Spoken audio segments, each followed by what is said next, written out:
नमस्कार, नेपाल लाइभ समाचारमा स्वागत छ। म डिबी खड्का। सुरुमा प्रमुख समाचार शीर्षकहरू।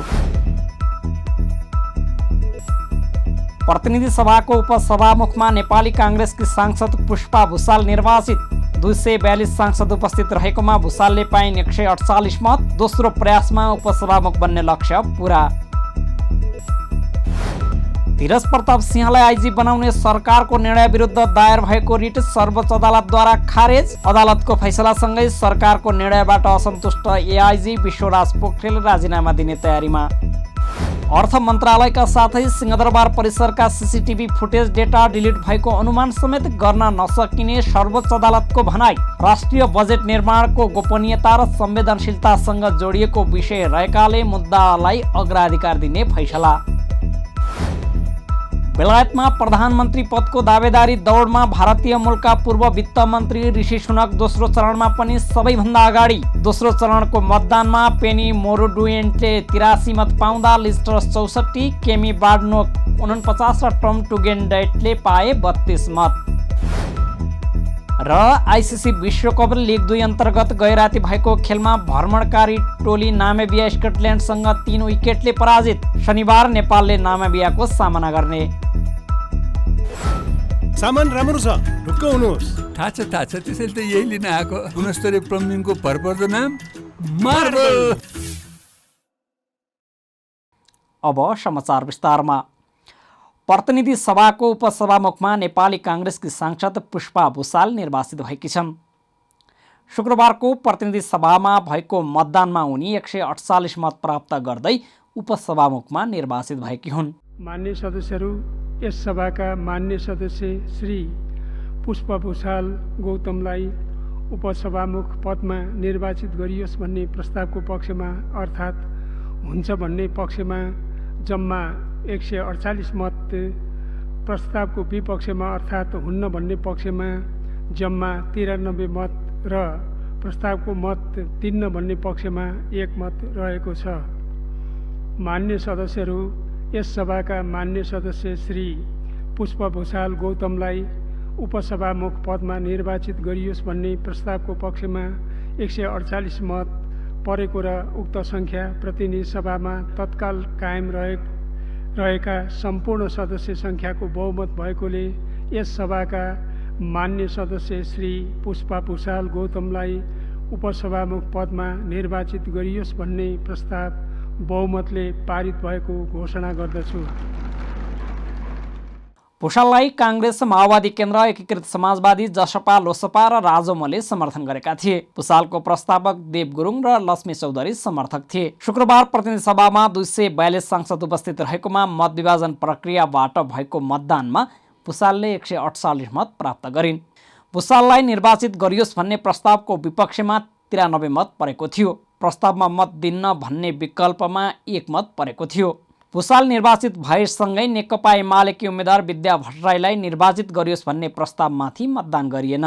भुसाल दोस्रो प्रयासमा उपसभामुख बन्न सफल भएकी हुन्।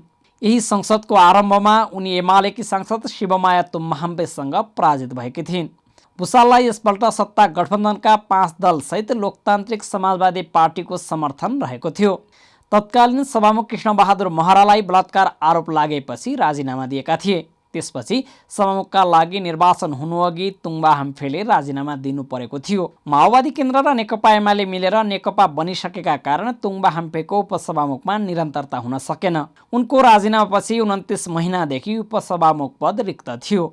नवनिर्वाचित उपसभामुख भुसालले आफू निर्वाचित भएको अवसरलाई संविधान र लोकतन्त्रका पक्षधरका लागि खुसीको दिन भएको बताएकी छिन्।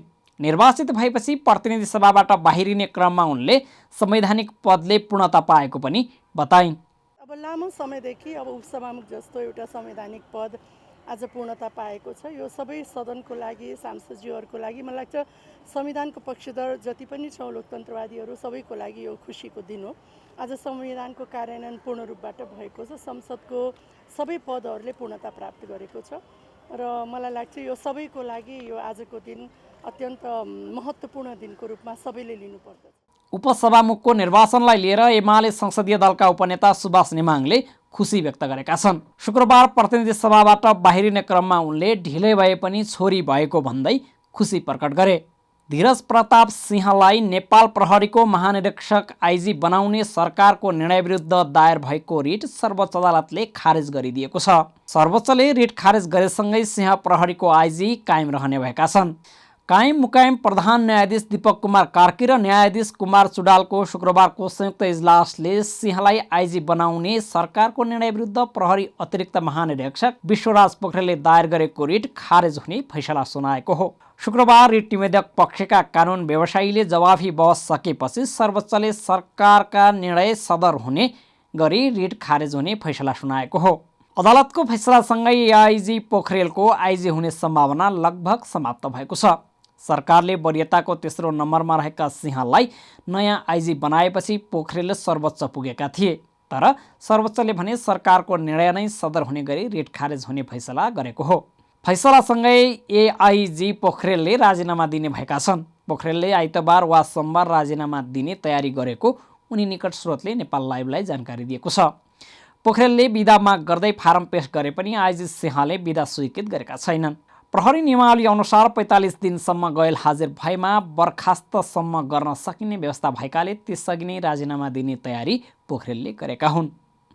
सर्वोच्च अदालतले अर्थ मन्त्रालयका साथै सिंहदरबार परिसरका सीसीटीभी फुटेज डेटा डिलिट भएको अनुमान समेत गर्न नसकिने भन्दै मुद्दालाई अग्राधिकार दिएको छ। अधिवक्ता बाबुराम अर्यालले दायर गरेको रिटमा शुक्रबार न्यायाधीश कुमार रेग्मीको एकल इजलासले उक्त फैसला गरेको हो। अर्थ मन्त्रालय तथा अन्य मन्त्रालय समेत रहेको सिंहदरबार परिसरभित्रको सुरक्षा संवेदनशीलतालाई ध्यानमा राख्दै सीसीटीभी क्यामेरा तथा त्यस क्यामेरामा कैद भएका सम्बन्धित डेटाहरू नमेटिने गरी सुरक्षित तवरले राख्न, सञ्चय गरी भण्डारण गर्न अन्तरिम आदेश जारी गर्न माग गरिएको थियो। उक्त मागमा भनिएको छ, सिंहदरबार देशको केन्द्रीय प्रमुख प्रशासकीय परिसरभित्रको सुरक्षा समेतलाई दृष्टिगत गर्दा सम्बन्धित निकायहरूले सिंहदरबारभित्रको अर्थ मन्त्रालय लगायत अन्य मन्त्रालयहरूको सीसीटीभी क्यामेराले कैद गरेका डेटाहरू सुरक्षित राखेका छैनन् भन्ने अनुमान समेत गर्न नसकिने हुँदा सो सम्बन्धमा तत्काल अन्तरिम आदेश जारी गरिरहन परेन। यसैगरी रिट निवेदन राष्ट्रिय बजेट निर्माणको गोपनीयता र संवेदनशीलतासँग जोडिएको सार्वजनिक महत्त्वको विषय रहेको हुँदा चाँडो निर्णय हुन आवश्यक रहेको उक्त फैसलामा उल्लेख छ। सर्वोच्च अदालत नियमावली 2074 को नियम 73 बमोजिम अग्राधिकार प्रदान गरिएको फैसलामा बताइएको छ। नेकपा माओवादी केन्द्रका अध्यक्ष पुष्पकमल दाहाल प्रचण्डलाई भारतीय जनता पार्टीका विदेश विभाग प्रमुखले विमानस्थलमा स्वागत गरेका छन्। दिल्ली पुगेका प्रचण्डलाई इन्दिरा गान्धी अन्तर्राष्ट्रिय विमानस्थलमा भाजपा विदेश विभाग प्रमुख विजय चौथाइवाले लगायतका उच्च अधिकारीहरूले स्वागत गरेका हुन्। भाजपा अध्यक्ष जेबी नड्डाको निमन्त्रणामा प्रचण्ड 3 दिने भारत भ्रमणका लागि शुक्रबार त्यसतर्फ प्रस्थान गरेका थिए। उनले भारतीय प्रधानमन्त्री मोदीसँग पनि आफ्नो भेटवार्ता हुने जनाएका छन्। प्रचण्डले भारत भ्रमण राजनीतिक नभई मैत्रीपूर्ण रहेको पनि प्रतिक्रिया दिएका छन्। म यो कुरा प्रश्न पार्न चाहन्छु, अनावश्यक कन्फ्युजन कसैलाई नरहोस् भन्ने मेरो तपाईहरू मार्फत सम्पूर्ण नेपाली जनतासँग मेरो अनुरोध छ। मैले सुरुमा नै भने यो सद्भावना भ्रमणको रूपमा छ। अब अन्तर्राष्ट्रिय समाचार।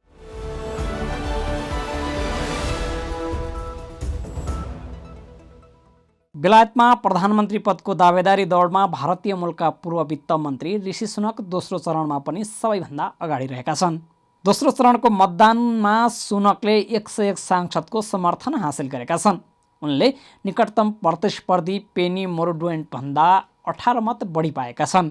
बोरिस जोन्सनले कन्जर्भेटिभको नेताबाट राजीनामा दिएपछि पार्टी नयाँ नेतृत्व चयन गरिरहेको छ। जो पार्टी नेतृत्वमा चयन हुनेछ उही नै देशको प्रधानमन्त्री बन्नेछन्, जसका लागि अब 5 उम्मेद्वार रेसमा रहेका छन् र जसमा ऋषि सुनक सबैभन्दा अगाडि छन्। दोस्रो चरणको मतदानमा पेनी मोरडुएन्टले 83 मत पाउँदा लिज ट्रस 64, केमी बाडेनो 49 र टम टुगेन्डेन्टले 32 मत पाएका थिए। दोस्रो चरणको भोटिङमा एटर्नी जनरल सोएला ब्रेभरम्यानले सबैभन्दा कम 27 मत पाए। त्यसपछि उनी यस दौडबाट बाहिरिएका छन्। अब आगामी सोमबार अर्को चरणको चुनाव हुनेछ। त्यसअघि यी 5 उम्मेदवारले शुक्रबार च्यानल 4 मा एक अन्तर्क्रियामा पनि सहभागी हुनेछन्। सांसदको भोटिङमा अन्तिममा 2 दावेदार चुनिनेछन्। त्यसपछि पार्टीका सदस्यले उनीहरूमध्ये एकलाई चुन्नेछन् र जसको घोषणा 5 सेप्टेम्बरमा हुनेछ। बोरिस जोन्सन मन्त्रीमण्डलमा वित्त मन्त्री रहेका ऋषि सुनकले सबैभन्दा पहिला राजीनामा दिने घोषणा गरेका थिए। त्यसपछि अन्य नेता र सांसदहरूले पनि राजीनामा दिएका थिए। अन्ततः बोरिस जोन्सन पार्टी नेताबाट हटेका थिए। नयाँ नेता चयन नहुँदासम्म उनी बेलायतका प्रधानमन्त्री हुनेछन्। नेपाल लाइभ समाचारमा अब खेल समाचार।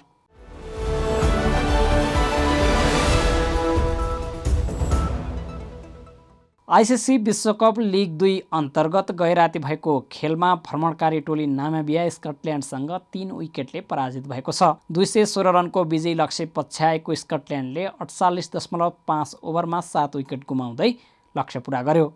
एक समय 36.4 ओभरमा 136 रनसहित 7 विकेट गुमाइसकेको अवस्थामा पुगेको स्कटल्यान्डलाई 8औं विकेटका लागि सफ्यान शरीफ र क्रिस ग्रिव्सले 83 रनको उत्कृष्ट साझेदारी गर्दै रोमाञ्चक जित दिलाए। ग्रिव्स 48 बलमा 5 चौका र 2 छक्का सहित 53 रनमा अभिजित रहे। उनको यो पहिलो अर्धशतक हो। शरीफ 43 बलमा 4 चौका र 1 छक्का सहित 40 रनमा अभिजित रहे। कप्तान काइल कोट्जर 3, म्याथ्यू क्रस 29, जर्ज मुन्से 17 र मार्क बाट 11 रनमा आउट भए। नामिबियाका तीव्र गतिका बलर रुबेन ट्रम्पलम्यानले सर्वाधिक 3 विकेट लिए। त्यसअघि टस हारेर ब्याटिङको निम्तो पाएको नामिबियाले निर्धारित 50 ओभरमा 7 विकेट गुमाउँदै 215 रन बनाएको थियो। नामिबियाका जान फ्रेलिङ्क 48 बलमा 3 चौका र 2 छक्का सहित सर्वाधिक 60 रनमा अभिजित रहे। कप्तान गेहार्ड इरास्मसले 72 बलमा 2 चौका र 3 छक्का सहित 56 रनमा आउट भए। डेभिन लाकक 23, जेजे स्मिथ 26 र डेभिड बिजा 6 रनमा आउट भए। स्कटल्यान्डका स्पिनर हमजा ताहिर र तीव्र गतिका बलर गोभिन मेनले 3-3 विकेट लिए। नेपाल नामिबियासँग भने 40 रनले पराजित भएको थियो। स्कटल्यान्ड 23 खेलमा 15 मा जित र 6 मा हारका साथ 32 अङ्क जोड्दै दोस्रो स्थानमा छ। नामिबिया 17 खेलमा 8 मा जित र 9 मा हार सहित 16 अङ्कका साथ 6औं स्थानमा छ। शनिबार नेपालले नामिबियासँग खेल्दैछ। सामान राम्रो छ, ढुक्क हुनुहोस्। थाहा छ त्यसैले त यही लिन आएको। गुणस्तरीय प्लम्बिङको भरपर्दो नाम मार्बल। समाचारको अन्त्यमा प्रमुख समाचारका शीर्षकहरू फेरि एकपटक। प्रतिनिधि सभाको उपसभामुखमा नेपाली काङ्ग्रेसकी सांसद पुष्पा भुसाल निर्वाचित।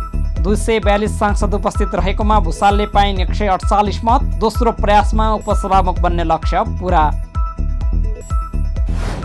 धीरज प्रताप सिंहलाई आइजी बनाउने सरकारको निर्णय विरुद्ध दायर भएको रिट सर्वोच्च अदालतद्वारा खारेज। अदालतको फैसलासँगै सरकारको निर्णयबाट असन्तुष्ट एआइजी विश्वराज पोखरेल राजीनामा दिने तयारीमा। अर्थ मन्त्रालयका साथै सिंहदरबार परिसरका सीसीटीभी फुटेज डेटा डिलिट भएको अनुमान समेत गर्न नसकिने सर्वोच्च अदालतको भनाई। राष्ट्रिय बजेट निर्माणको गोपनीयता र संवेदनशीलतासँग जोडिएको विषय रहेकाले मुद्दालाई अग्राधिकार दिने फैसला। बेलायतमा प्रधानमन्त्री पदको दावेदारी दौडमा भारतीय मूलका पूर्व वित्त मन्त्री ऋषि सुनक दोस्रो चरणमा पनि सबैभन्दा अगाडि। दोस्रो चरणको मतदानमा पेनी मोरोडुएन्टले 83 मत पाउँदा लिस्टर्स 64, केमी बार्डनोक 49 र टम टुगेन्डेटले पाए 32 मत। र आइसिसी विश्वकप लिग 2 अन्तर्गत गैराती भएको खेलमा भ्रमणकारी टोली नामिबिया स्कटल्यान्डसँग 3 विकेटले पराजित। शनिबार नेपालले नामिबियाको सामना गर्ने। नेपाल लाइभ समाचार आजलाई यति नै। हाम्रा अन्य कार्यक्रम नेपाल लाइभको Facebook page, YouTube channel, Twitter र हाम्रो वेबसाइट नेपाललाइभ.com मा पढ्न र हेर्न सक्नुहुनेछ। नमस्कार।